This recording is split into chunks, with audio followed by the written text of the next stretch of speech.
Good morning everyone. आज हम लोग 5 जून का द हिंदू देखेंगे। तो फर्स्ट न्यूज़ क्या है?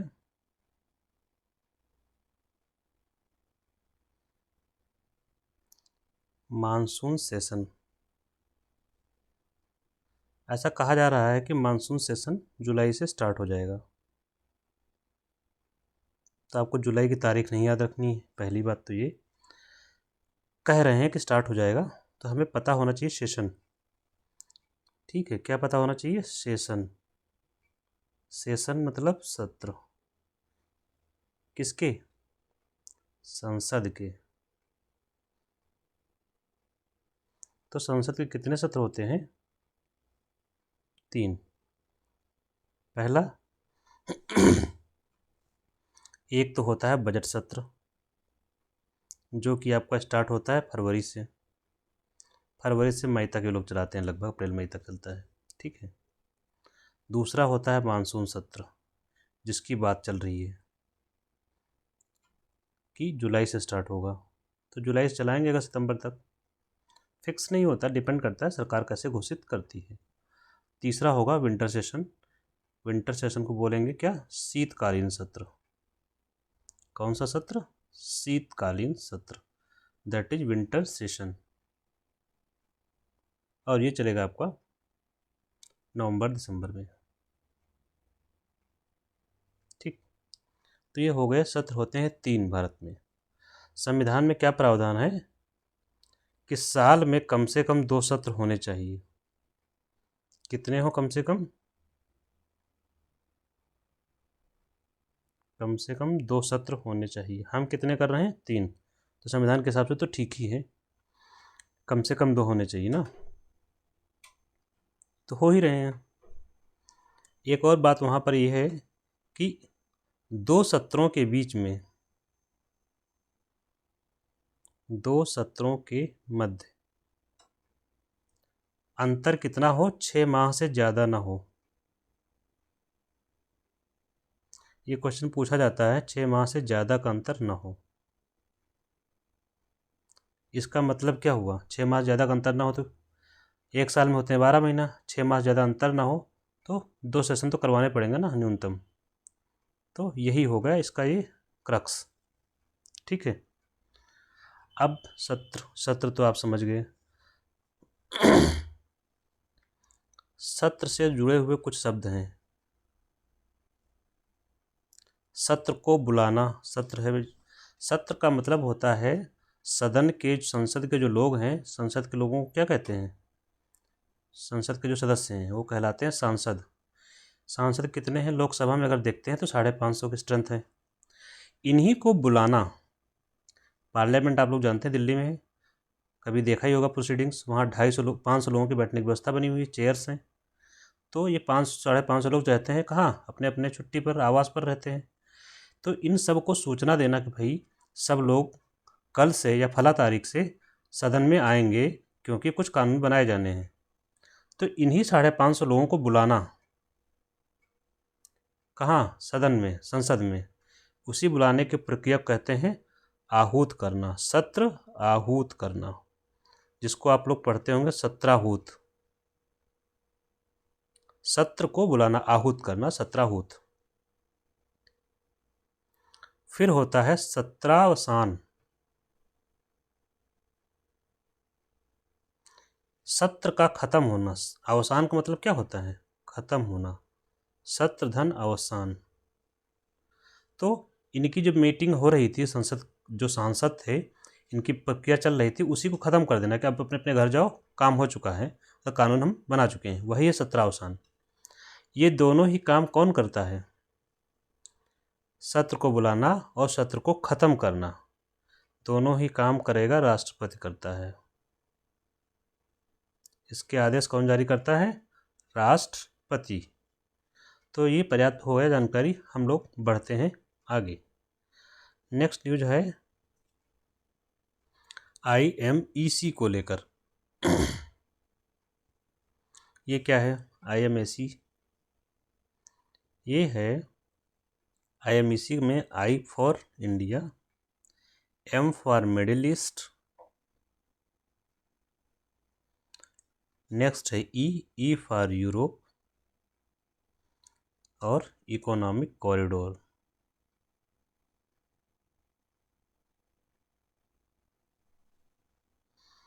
ये न्यूज़ में है, क्यों? इस पर कुछ बयान आए थे इसी वजह से न्यूज़ में है। तो इसके बारे में हमें बेसिक आइडिया होना चाहिए एटलीस्ट कि है क्या ये। तो क्या है, बयान ये आया कि इसके बनने में होगी देरी। क्या होगा? डिले होगा। क्यों? कारण बताया है कि जो क्राइसिस चल रहा है वेस्ट एशिया में वो। तो पहले हम ये समझते हैं कि ये क्या है, IMEC। तो ये एक है कॉरिडोर, इकोनॉमिक कॉरिडोर, आर्थिक गलियारा है। ये देखिए सेम वैसा ही है जैसा कि CPEC आप लोग पढ़ते होंगे, China Pakistan economic corridor, same. तो आर्थिक गलियारा है। कैसे? गलियारा मतलब रोड, रास्ता, सड़क। तो ट्रांसपोर्टेशन कॉरिडोर है, TRANS, ट्रांसपोर्टेशन कॉरिडोर, परिवहन का काम करेगा ये।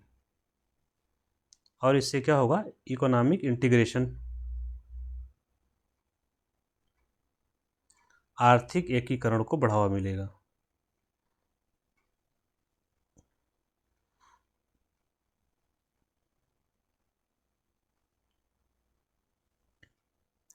अब इसको समझते हैं। देखिए पहले तो हम बनाते हैं मैप। ये आपका अफ्रीका हो गया और ये हो गया इंडिया, बाकी जाने दीजिए।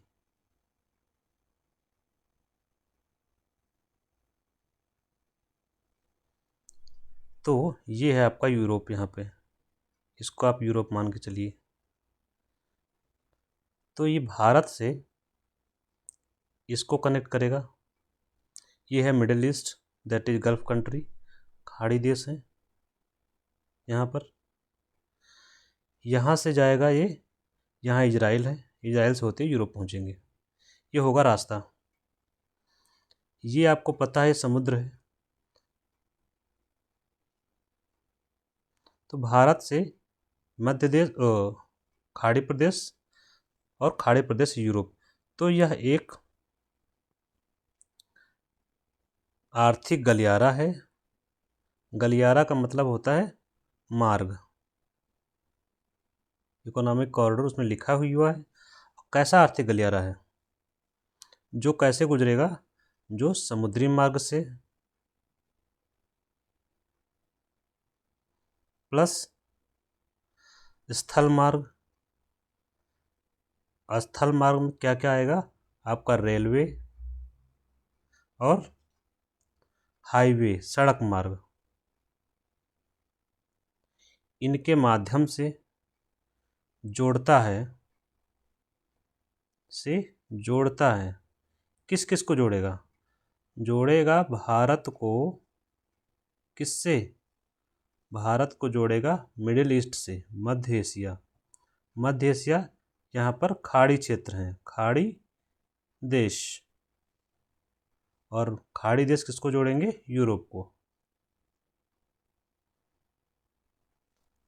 तो IMEC एक आर्थिक गलियारा है जो भारत को यूरोप से जोड़ता है मध्य एशिया के होते हुए। और ये गुजरेगा भारत, UAE, सऊदी अरब, इजराइल, जॉर्जिया और ग्रीस होते हुए यूरोप पहुंचेगा। तो ये क्या है? बेसिकली हाईवे, रेलवे और समुद्री मार्ग का एक नेटवर्क होगा। इसके साथ ही यहाँ पर डेटा केबल भी बिछाए जाएंगे। क्या होंगे? डेटा केबल, प्लस यहाँ पर एनर्जी पाइपलाइन भी होगी। जब हाईवे बनेंगे तो उसी के साथ साथ ये सब बनता जाएगा। अब जब ये सब चीज़ें होंगी तब देखिए क्या क्या होगा इसका लाभ। समुद्री मार्ग, रेलवे, हाईवे सब होगा तो क्या होगा? व्यापार में होगी वृद्धि। भारत और यूरोप के मध्य व्यापार में वृद्धि होगी। डेटा केबल है तो इसके डेटा केबल का प्रयोग कहाँ करते हैं हम लोग? इंटरनेट, तो डिजिटल कनेक्टिविटी बढ़ेगी, डिजिटल कनेक्टिविटी बढ़ेगी। तीसरा, एनर्जी की पाइपलाइंस भी होंगी, तो ऊर्जा सुरक्षा, ऊर्जा की उपलब्धता ये भी बढ़ेगी। ये ऊर्जा उपलब्धता बढ़ती है तो ऊर्जा सुरक्षा बढ़ेगी। ठीक, अब ये सोचिए, अब अगर हाईवे बन गए कहीं पर तो प्रवाह जो वस्तुएं और सेवाएं हैं वो बहुत तेज़ी से जाएंगी। तो व्यापार करने में जब आपको क्या होगा, सुविधा होगी, व्यापार करने में सुविधा। कैसे सुविधा? ऐसे होगी कि आपका जब ये समय क्या हो जाएगा, जब हाईवे बन गए बढ़िया से तो समय लगेगा कम। जब किसी चीज़ को लाने और ले जाने में समय कम लगता है तो लागत भी क्या हो जाती है, कम। तो व्यापार क्या हो जाएगा, सस्ता, सरल, और इसी को बोलते हैं व्यापार में दक्षता की वृद्धि होगी, व्यापार में दक्षता बढ़ जाएगी। और जब ये सस्ता, सरल, कम समय लगेगा तो इसी को बोलते हैं कि भारत की और अर्थव्यवस्था की क्या, अर्थव्यवस्थाएं दोनों क्या हो जाएंगी, एकीकरण हो जाएगा। एकीकरण का मतलब है दोनों के बीच समय कम से कम लगे, एकदम नियर बाई आ जाए। जैसे मान लीजिए यहाँ और यहाँ भारत और यूरोप के बीच दूरी हज़ारों किलोमीटर की है, जहाँ तक अनुमान मेरा 7,000 किलोमीटर की डिस्टेंस है। ये दोनों अर्थव्यवस्थाएं कैसे जुड़ सकती हैं, कोई रास्ता नहीं है। तो रास्ता उसका सिर्फ एक ही है कि रास्ता बनाइए वहाँ पे, हाईवेज़, रेलवे कनेक्टर को, कि यहाँ से ट्रेन चल दे और यहाँ तक पहुँचने में 10-12 घंटे में पहुँच जाए, हाई स्पीड हो। तो जितना तेज़ चले स्पीड, उससे क्या होगा, अर्थव्यवस्थाएं आपस में जुड़ जाएंगी। इसी को बोलते हैं एकीकरण, आर्थिक एकीकरण। और जब ये व्यापार बढ़ेगा, व्यापार की दक्षता बढ़ेगी, तब भारत की जो जीडीपी है वो क्या होगी, बढ़ेगी। क्यों? क्योंकि हम उत्पादन बढ़ाएंगे ना भाई, हमारा माल वहाँ आसानी से पहुँचेगा, यूरोप के बाज़ारों में उत्पादन बढ़ेगा। जब जीडीपी बढ़ेगा तो भारत क्या होगा, आत्मनिर्भर, और जीडीपी बढ़ेगा तो भारत का विकास होगा, भारत विकसित भारत बनेगा। जो टारगेट है कब का, 2047 का। तो ये सब टारगेट्स हमें पूरा करने हैं, 2047 तक बनना है विकसित भारत। अब ये आपने इसके बारे में पूरा जान लिया कि क्या है क्या नहीं है। इसकी उत्पत्ति के बारे में 2 बातें लिख लीजिए। क्या G20, क्या इसका जो कंसेप्ट की घोषणा हुई थी, कहाँ पर घोषणा हुई थी, तो भारत में हुई थी G20 की बैठक। कब हुई थी, 2023 में। तो इसी G20 की बैठक में ही इसका उद्घोषणा की गई थी, IMEC का। क्यों? इसका एक पर्पज़ है, कभी कभी बोला जाता है IMEC घोषणा के पीछे का पर्पज़ ये था कि चाइना का जो बेल्ट एंड रोड इनिशिएटिव है उसके काउंटर करने के लिए, उसको काउंटर करने के लिए इसको बनाया जा रहा है, काउंटर बैलेंस। ठीक, यहाँ पर समस्याएं क्या हैं इसको लेकर के, अगर देखा जाए तो लाभ तो आपने जान लिया, समस्याएं क्या हैं। एक तो यह जो BRI की बात हम लोग कर रहे हैं, तो BRI से प्रतिस्पर्धा में होगा, क्योंकि रूट लगभग वही है। दूसरा, जियो पॉलिटिकल इशू, भू राजनैतिक मुद्दे, इसकी वजह से ये पूरा नहीं हो पा रहा है, पूरा होने में समस्या आएगी। क्यों? इसका मतलब भू राजनैतिक मुद्दा कहाँ पे, पश्चिम एशिया में। इसका मतलब पश्चिम एशिया में कहाँ, वही इजराइल से होते हुए गुजरेगा, तो इजराइल में संघर्ष चल रहा है। जब किसी देश में संघर्ष चलेगा, पॉलिटिकल स्टेबिलिटी नहीं होगी, मतलब राजनीतिक स्थिरता नहीं होगी, तो वहाँ पर विकास को कैसे विकास पर ध्यान ही नहीं जाएगा, क्योंकि पैसा नहीं बचेगा। तो विकास और रोड जैसी चीज़ें क्या होंगी, प्रभावित होंगी। तो पश्चिम एशिया का संघर्ष IMEC को पूरा करने में सबसे बड़ी बाधा है। तो जियो पोलिटिकल प्रॉब्लम है, प्लस फंडिंग। फंडिंग का मतलब वित्तीयन, वित्तीयन का मतलब पैसा, क्योंकि ये कहाँ से आएगा, वित्तीयन की समस्या भी तो होगी। इतना बड़ा प्रोजेक्ट है, वहाँ तक सब विकास करेंगे, पोर्ट का विकास, रेलवे लाइन, हाईवेज, तो फंडिंग की समस्या। तो फंडिंग कहाँ से आएगी, प्राइवेट कंपनी से, तो उनको भी लाभ होगा इससे, लेकिन प्रॉब्लम तो है। एक और समस्या जो बताई है इन्होंने, हार्मोनाइजेशन ऑफ सिस्टम, सभी देशों के बीच सामंजस्य बैठाना। जिन देशों से गुजरेगा ये हाईवे, उनके साथ सामंजस्य बैठाना बहुत बड़ी समस्या है। इसके लिए क्या व्यवस्था होना चाहिए, विकल्प, कि एक हेडक्वार्टर बना दो जहाँ पर लोग आपस में बैठकर डिस्कस कर लिया करें, है ना।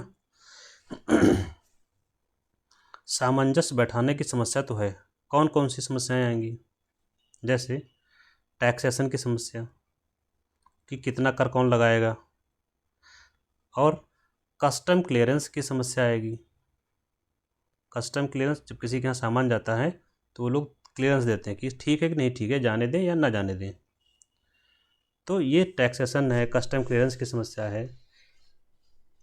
ट्रांसपोर्टेशन के नेटवर्क का जो हार्मोनाइजेशन है, ये सब चीज़ें प्रभावित करेंगे। हार्मोनाइजेशन मतलब सामंजस्य, जैसे दो देशों के बीच हाईवे गुजर रहा है, यहाँ पे मान लीजिए भारत है, इसके बाद इधर पाकिस्तान आ गया।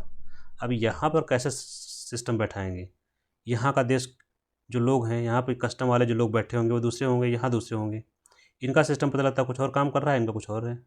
तो इनके बीच कुछ ऐसी व्यवस्था बने कि दोनों एक ही सिस्टम पे काम करें। तो ये कस्टम वाली जो समस्या आएगी उसको हमें दूर करना पड़ेगा, यही हार्मोनाइजेशन, कि सामंजस्य बैठाया जाए। अब यहाँ से तीसरे देश की सीमा शुरू हो गई मान लीजिए, यहाँ पर फिर दिक्कत आएगी सामंजस्य की। और अब कस्टम क्लियरेंस अगर नहीं मिलेगा, मान लीजिए यहाँ से आपका ट्रक चला, यहाँ से फॉर एग्जांपल यहाँ सीमा पर पहुँचा, यहाँ रोक लिया, ये क्लियरेंस नहीं दे रहे हैं, तो यहाँ से चला था, यहाँ तो बहुत जल्दी पहुँच गया, लेकिन यहीं होल्ड कर लिया, यहाँ से चला ये जल्दी कट गया, यहाँ होल्ड कर लिया 2 घंटे, तो टाइम तो बढ़ गया ट्रक का। तो यही तो उद्देश्य क्या है कि समय घटाना, यहाँ उल्टे समय बढ़ जा रहा है। तो ये सामंजस्य बैठाना कि जब एक बार सामान लद जाए, किसी कंटेनर लोड हो जाए, तो किसी देश में उसे रुकना ना पड़े क्लियरेंस के लिए, वो स्मूथ रूप से पहुँचे, तभी समय कम होगा और तभी इसका पर्पज पूरा होगा, कि कार्गो का टाइम कम हो। ये हो गया आपका IMEC, ठीक है। नेक्स्ट, भारत को प्रेसिडेंसी मिली है IIAS की।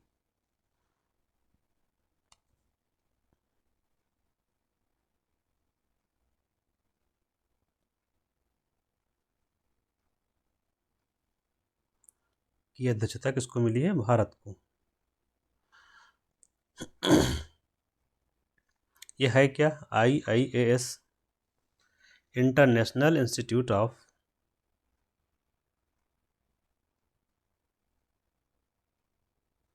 International institute of administrative science.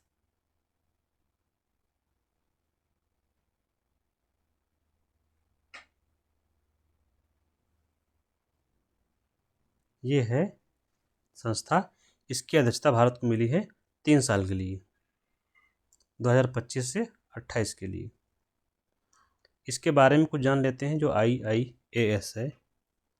एक तो ये ग्लोबल फेडरेशन है, वैश्विक संस्था है, सीधे सीधे लिखिए ग्लोबल संस्था है। संस्था ग्लोबल है, लेकिन इसको एफिलिएशन नहीं है, मान्यता प्राप्त नहीं है, किससे, संयुक्त राष्ट्र संघ से।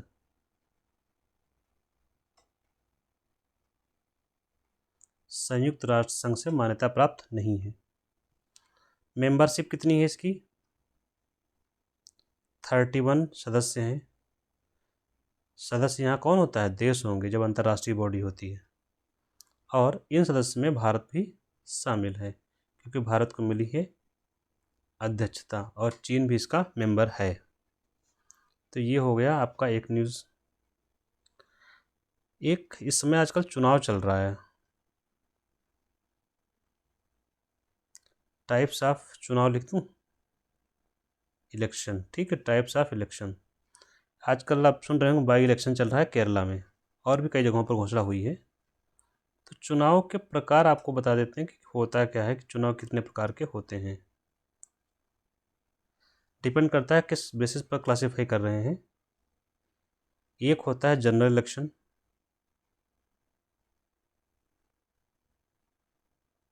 सामान्य चुनाव। एक होता है mid term election, mid term election Hindi में हो जाएगा मध्यावधि चुनाव। और एक होता है बाई इलेक्शन। इन तीनों में आपको अंतर पता होना चाहिए। जनरल इलेक्शन क्या होता है? अब मान लीजिए कि अपने यहाँ चुनाव हुआ है, कब? लोकसभा का। हिंदी होगा इसका सामान्य चुनाव। तो लोकसभा का चुनाव अपने यहाँ हुआ है 2024 में। तो ये 2024 का जो चुनाव हुआ है, कौन सा इलेक्शन था? General election. अब मान लीजिए 2029 तक इसका टेन्योर होगा। कब तक होगा टेन्योर? 5 साल का होता है ना। तो 2029 तक चलना चाहिए इसको, लोकसभा को।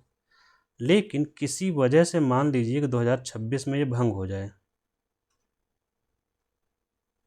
ये 18वीं लोकसभा का जो चुनाव हुआ 2024 में, ये 26 में किसी वजह से भंग हो जाए और फिर चुनाव करवाए जाए,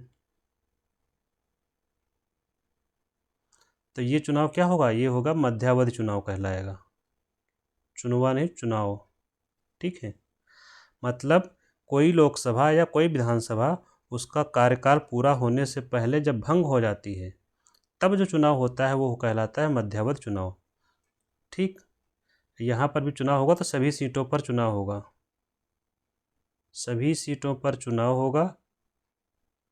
और जो चुन कर आएगी लोकसभा, वह पूरे 5 साल के लिए होगी, या जब तक उसको समर्थन रहे तो पूरे टर्म के लिए बनेगी, ठीक। अब समझिए बाई इलेक्शन। अब 2024 में चुनाव हुआ, ठीक। कितने लोगों का? 550 लोगों का। और 2027 में आते आते, 27 में क्यों लेना, 2025 ही ले लो। 2025 में आते आते 2 सीटें खाली हो गई। कैसे? क्योंकि सांसद तो 5 साल के लिए बनते हैं लोकसभा में, है ना। 2 सीटें खाली हो गई। कई रीजन हो सकते हैं। हो सकता है कोई अपनी सदस्यता से अयोग्य घोषित कर दिया गया हो, डिस्क्वालीफाई।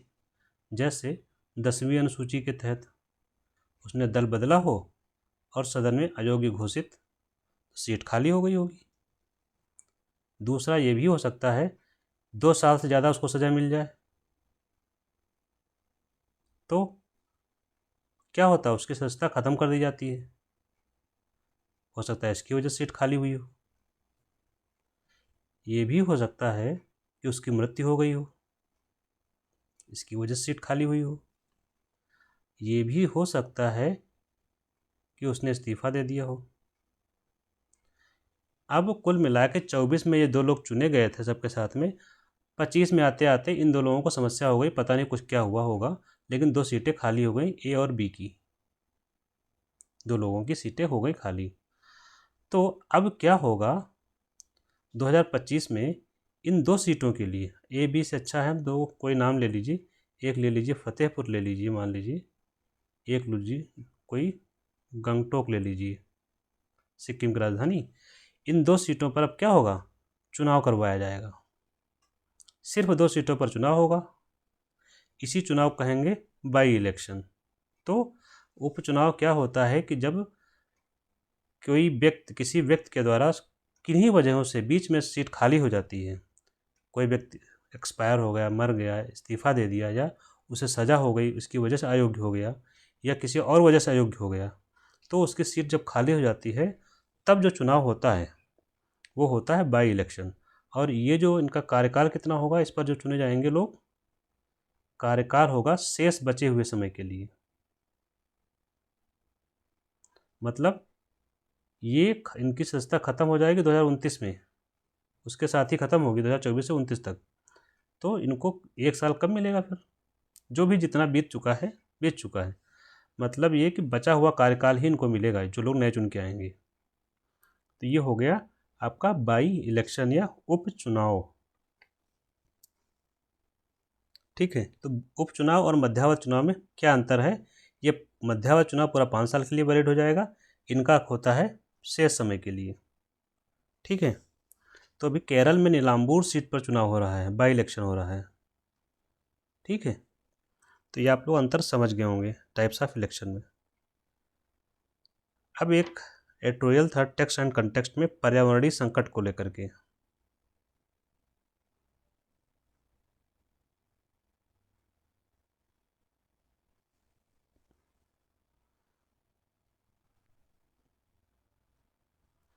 तो इसमें बताया गया है कि भारत में 3 तरह के पर्यावरणीय संकट हैं। ठीक, कौन कौन से? पहला है कार्बन उत्सर्जन का संकट।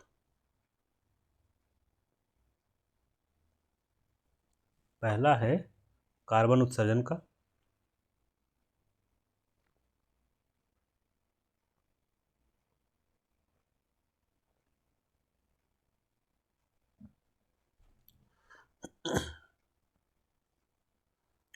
दूसरा संकट है जैव विविधता का।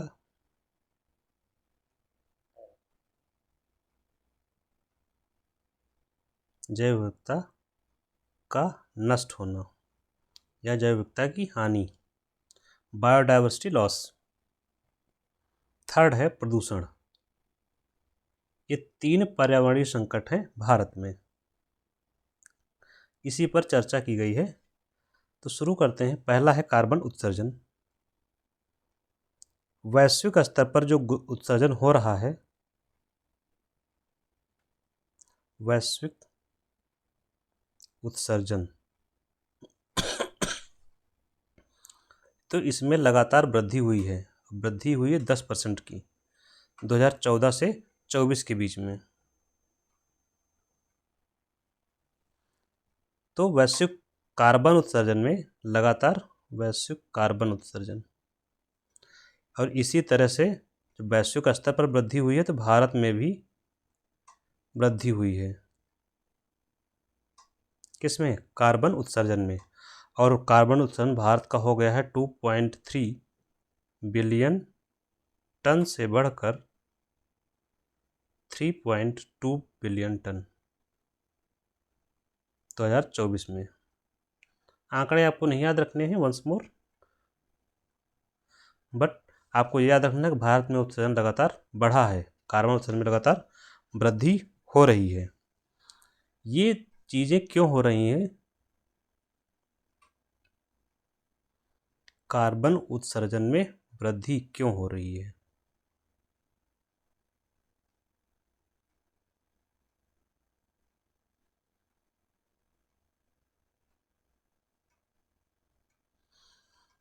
चाहे भारत में हो या वैश्विक स्तर पर, दोनों ही चीज़ों में क्यों हो रही है, चाहे भारत हो या विश्व में।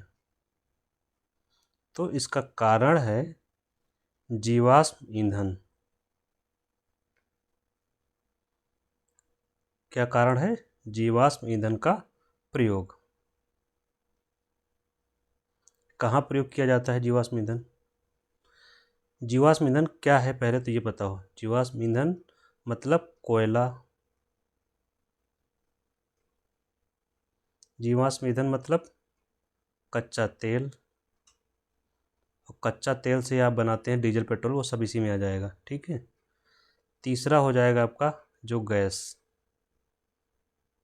इन सब चीज़ों का प्रयोग किया जाता है, और इन पर क्या है? डिपेंडेंसी बहुत अधिक है। डिपेंडेंसी बहुत अधिक है। किस बात को लेकर के? इनका प्रयोग कहाँ होगा? जीवाश्म ईंधन का प्रयोग में वृद्धि हुई है लगातार, इस पर डिपेंडेंसी है। कौन लोग यूज़ करते हैं? किन लोगों की डिपेंडेंसी कोयला और कच्चा तेल और गैस पर है? तो कौन कौन से सेक्टर हैं? तो पहला है आपका थर्मल पावर प्लांट, TPP, इसको हिंदी में बोलेंगे थर्मल पावर प्लांट। जो ताप विद्युत संयंत्र होते हैं वो हैं, मतलब जो जहाँ पर इलेक्ट्रिसिटी जनरेट होती है वहाँ पर कोयले का प्रयोग करते हैं, तेल का प्रयोग या गैस का प्रयोग किया जाता है। ठीक है। तो इनसे क्या बनती है? बिजली बनती है। और जो ईंधन, जो हम लोग परिवहन के जो साधन प्रयोग करते हैं वहाँ प्रयोग होता है, तो ट्रांसपोर्टेशन में। और जो भारी उद्योग हैं, बड़े बड़े उद्योग हैं, वहाँ पर भी तो प्रयोग किया जाता है। भारी उद्योगों में सीधा कोयला प्रयोग किया जाता है, कच्चा तेल का प्रयोग होता है, नहीं तो विद्युत का प्रयोग किया जाता है। तो ये सब इसी पर निर्भर हैं। और जब इन जगहों पर इसका प्रयोग किया जाता है, कोयला, कच्चा तेल और गैस का, तो इनसे निकलती हैं गैसेस। जैसे थर्मल पावर प्लांट है, यहाँ से गैस निकलती है सल्फ़र डाइऑक्साइड, यहाँ से निकलेगी आपका CO2। तो ये महत्वपूर्ण गैसें होती हैं, महत्वपूर्ण नहीं, जो हानिकारक गैसें होती हैं, इनका होता है उत्सर्जन। तो यही है कार्बन, जो CO2 है, यहाँ पर जो कार्बन निकल रहा है यही है कार्बन उत्सर्जन। इसके अलावा थर्मल पावर प्लांट में आपका कार्बन ब्लैक निकलता है, इसी से कार्बन ब्लैक, BLACK। और क्या निकलता है इससे? जो PM2.5 निकलता है। लेकिन हमारा यहाँ फोकस कार्बन पर है। तो इन सब उद्योगों से, परिवहन साधनों में जैसे आप लोग कार प्रयोग करते हैं, बाइक है, ट्रक है, जो भी सभी हैं, इन सब जगह डीजल पेट्रोल प्रयोग होता है। और जो एग्जॉस्ट निकलता है इसमें, उसमें CO2 होती है बड़ी मात्रा में। तो CO2 है तो कार्बन उत्सर्जन है। तो ये हो गया कार्बन उत्सर्जन का पूरा खेल। ठीक है। अब ये कार्बन उत्सर्जन जो हो रहा है इन लोगों के, इन विधियों के द्वारा,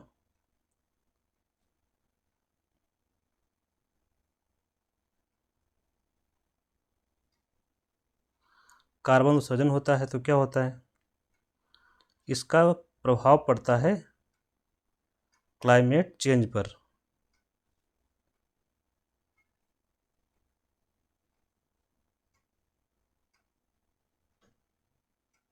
कार्बन उत्सर्जन से होती है ग्लोबल वार्मिंग,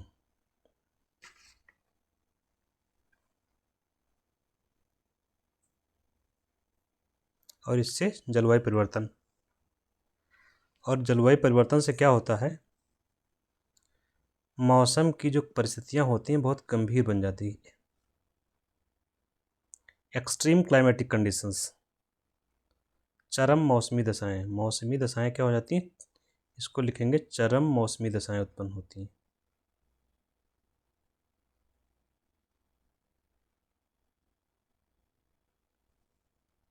जैसे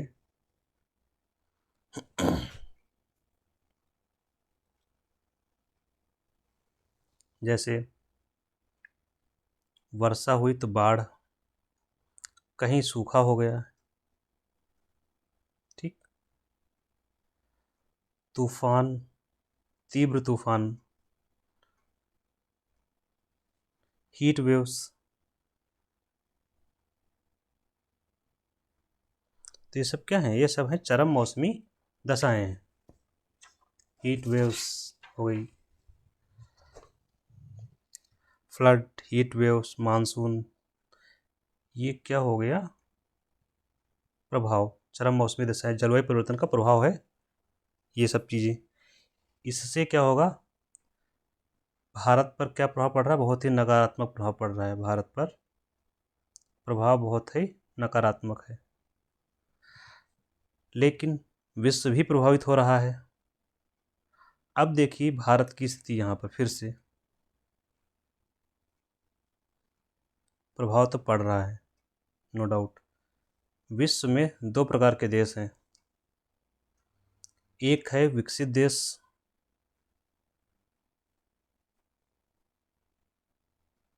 दूसरा है विकासशील। विकासशील देश में हम आता है भारत।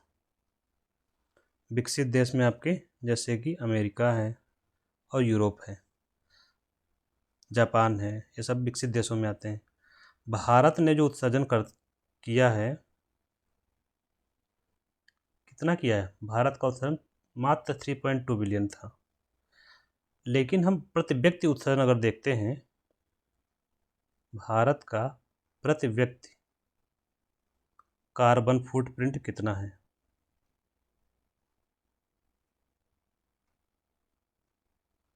वो है 1.9 टन ओनली।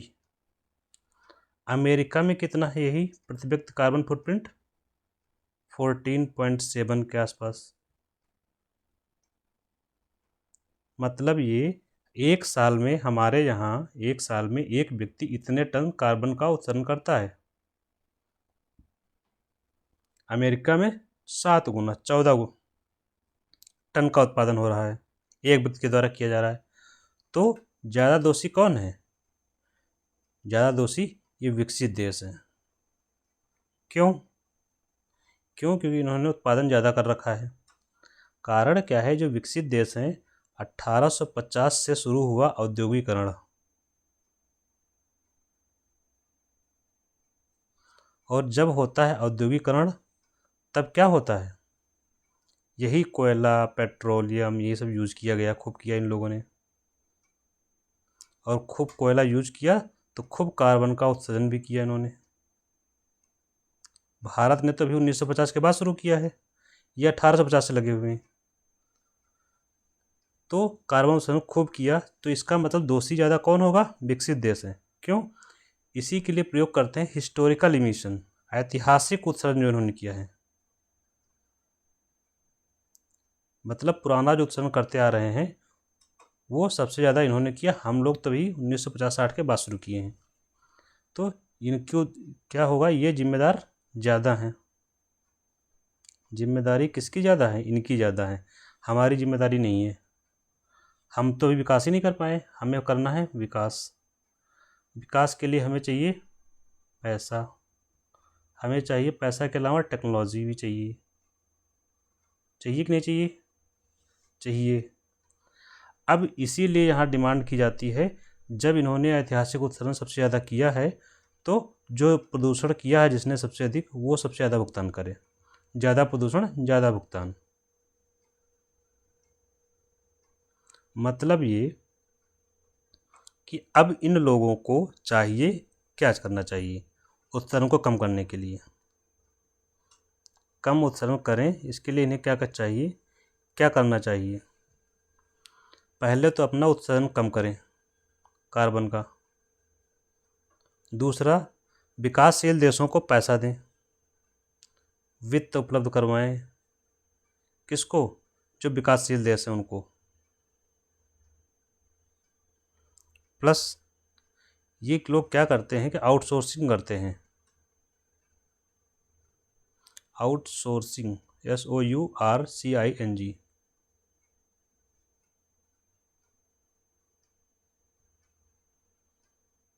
तो वो चीज़ आउटसोर्स करते हैं जिसमें कार्बन उत्सर्जन ज़्यादा होता है। तो इसको ये लोग क्या करें? इसको बंद करें। मुख्य रूप से है कि ये उत्सर्जन कम करें, और दूसरा फाइनेंस दें विकासशील देशों को और टेक्नोलॉजी दें, ताकि हम लोग भी विकास कर सकें और ये जो नुकसान हो रहा है, जलवायु परिवर्तन का जो खतरा है, उससे निपट सकें। पैसा इसलिए जलवायु परिवर्तन के जो खतरे हैं, अभी ऊपर गिन रहे थे हम लोग, फ्लडिंग, बाढ़ और सूखा, उससे निपट सकें। इसी की बात चलती है UNFCCC में। जब हम लोग देखते हैं, चर्चा करेंगे तो UNFCCC में यही बात होती है। और ये जो विकसित देश हैं, ये ग्लोबल नॉर्थ बोलते हैं इनको। हम लोग विकासशील देश हैं, ग्लोबल साउथ में आते हैं। तो ये इनका हो गया। अब दूसरी समस्या थी जैव विविधता।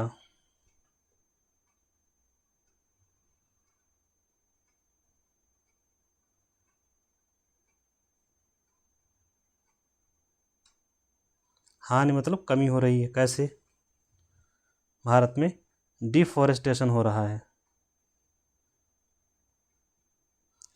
मतलब वनोन्मूलन किया जा रहा है, वनों की कटाई की जा रही है। कहाँ कहाँ और कैसे कैसे? देखिए, प्रोजेक्ट बनाया जाता है तो उसके लिए दी जाती है फॉरेस्ट क्लियरेंस, पर्यावरण अनुमति या वन अनुमति दी जाती है। ये देते हैं किसके लिए? जैसे कि अब सड़क बन रही है, कोई वहाँ उद्योग लगाना है, वहाँ पर कोई बांध बनाना है, डैम बनाना है, तो इन सब कामों के लिए क्या चाहिए? Forest clearance. तो फॉरेस्ट क्लियरेंस की संख्या लगातार बढ़ रही है। अब संख्या बढ़ी, इसका मतलब क्या होता है? जैसे कि मान लीजिए फॉरेस्ट है एरिया, ठीक है, अब इन्होंने फॉरेस्ट क्लियरेंस दे दी सरकार ने, तो क्या होगा? अब यहाँ पर इसको जो प्लांट है इनको काट के यहाँ बना दीजिए, रोड बना दीजिए, रोड के लिए यूनिवर्सिटी मिल गई, अब यहाँ बनेगी रोड। क्लियरेंस का मतलब आप वहाँ वो काम कर सकते हैं। तो इससे क्या हो रहा है? वनों का नुकसान हो रहा है। अभी एक एग्जांपल आया था, आपने देखा हो, कांची बाउली में, जो हैदराबाद में जो था, सेम इशू है। इसके अलावा दिल्ली रिज का देख लीजिए आप, वहाँ पर ऐसा काम किया गया, जब सुप्रीम कोर्ट ने हस्तक्षेप किया तब जाके छुटकारा मिला। बॉम्बे में आर्य कॉलोनी, वहाँ पर बड़े पैमाने पर कटाई की गई थी, जो सुप्रीम कोर्ट के हस्तक्षेप के बाद उसको रोका गया। तो ये डिफॉरेस्टेशन हो गया। इसके बाद जैसे कि मोनोकल्चर, एग्रीकल्चर सेक्टर में मोनोकल्चर, एक ही प्रकार की कृषि करना। मोनोकल्चर क्या है? एक ही कृषि, मतलब लगातार धान उगा रहे हैं तो उस ज़मीन पर केवल धान ही उगाया जा रहा है। ऐसा क्यों? क्योंकि कृषि बिजनेस के लिए, एग्री बिजनेस। अब बिजनेस के लिए उगा रहे हैं तो लगातार एक ही प्रकार की कृषि उगाई जा रही है, तो वहाँ पर क्या होगा? आपको, आप रसायन यूज़ करेंगे। कैसे? उर्वरक चाहिए आपको नाइट्रोजन की, आपको पेस्टिसाइड चाहिए, आपको इंसेक्टिसाइड चाहिए,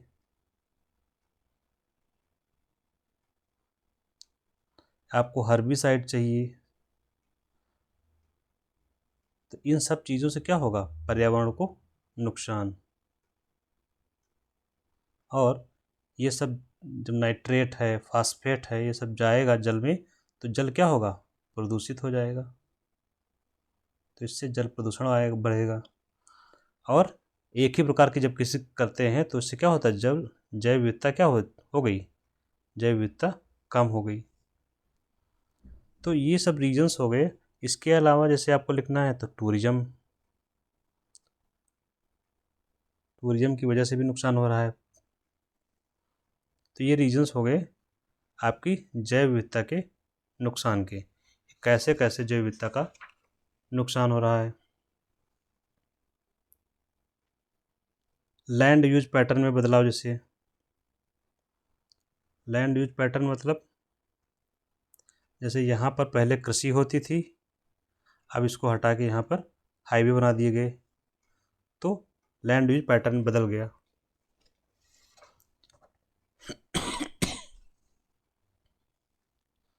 लास्ट आपका जो है प्रदूषण। प्रदूषण की स्थिति भारत में खराब है। कैसे? विशेष रूप से यहाँ पर दो प्रदूषण पर हैं, जल प्रदूषण और वायु प्रदूषण।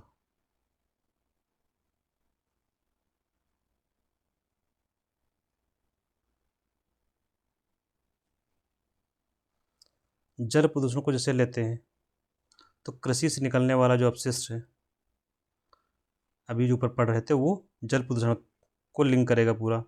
कृषि से शहरों का अपशिष्ट है,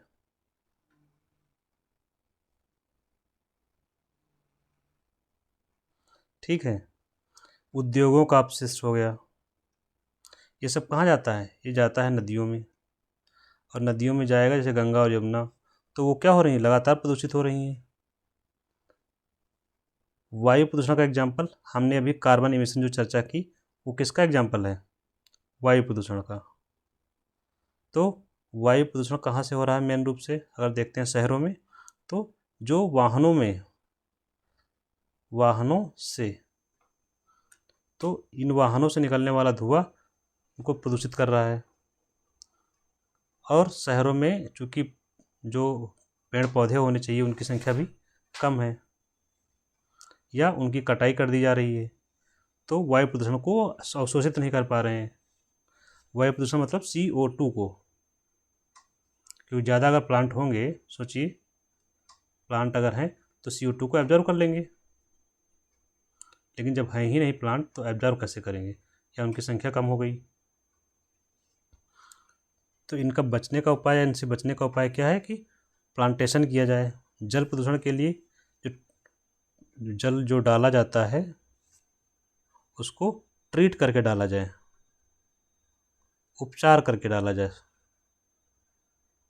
मतलब जो उद्योगों से और शहरों से अपशिष्ट निकल रहा है उसको वाटर ट्रीटमेंट प्लांट STP बोलते हैं, सीवेज ट्रीटमेंट प्लांट में हो के फिर जो है नदियों में डाला जाए, तो नदियाँ क्या रहेंगी? स्वच्छ रहेंगी। इसका उपाय हो जाएगा ये। इसी के साथ हम लोग ख़त्म करते हैं इसको। Thank you.